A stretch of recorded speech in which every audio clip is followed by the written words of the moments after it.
സാധാരണ നമ്മൾ കരയിലൊക്കെ വണ്ടികൾ സ്റ്റാർട്ട് ചെയ്യുന്നത് എങ്ങനെയാണ്? നമ്മൾ കീ ഒക്കെ സ്റ്റാർട്ട് ചെയ്താണ് വണ്ടി സ്റ്റാർട്ട് ചെയ്യുന്നത്. അത് ഏത് കാറായിക്കോട്ടെ, ബസ്സായിക്കോട്ടെ, നമ്മൾ കപ്പൽ എങ്ങനെയാണ് സ്റ്റാർട്ട് ചെയ്യുന്നത്? അത് കീ ഇട്ടാണ് സ്റ്റാർട്ട് ചെയ്യുന്നത്.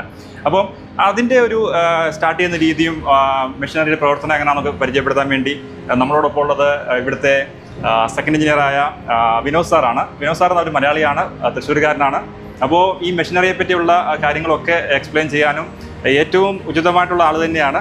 അപ്പോൾ നിങ്ങളിലേക്ക് സിമ്പിളായിട്ട് എത്തിക്കാൻ നമ്മൾ ശ്രമിക്കാം. ഇപ്പോൾ ബൈക്കാണെങ്കിൽ നമ്മൾ എങ്ങനെയാണ് സ്റ്റാർട്ട് ചെയ്യുക?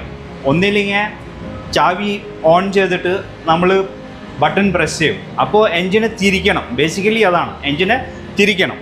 അപ്പോൾ അല്ലെങ്കിൽ നമ്മൾ ഈ ബൈക്കിനെ കിക്ക് സ്റ്റാർട്ട് ചെയ്യും. കിക്ക് സ്റ്റാർട്ട് ചെയ്യുമ്പോൾ എന്താവണമെന്ന് വെച്ചാൽ എൻജിൻ ടേൺ ആവണം. ക്രാങ്ക് ഷാഫ്റ്റ് ടേൺ ആയിട്ട് കംപ്രഷൻ നടക്കുകയാണ് അതിൻ്റെ ഉള്ളിൽ.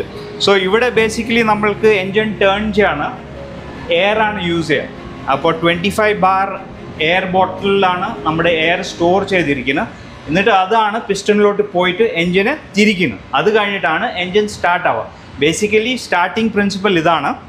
അപ്പോൾ സ്റ്റാർട്ട് ചെയ്യാൻ ഇതാണ് ലീവർ.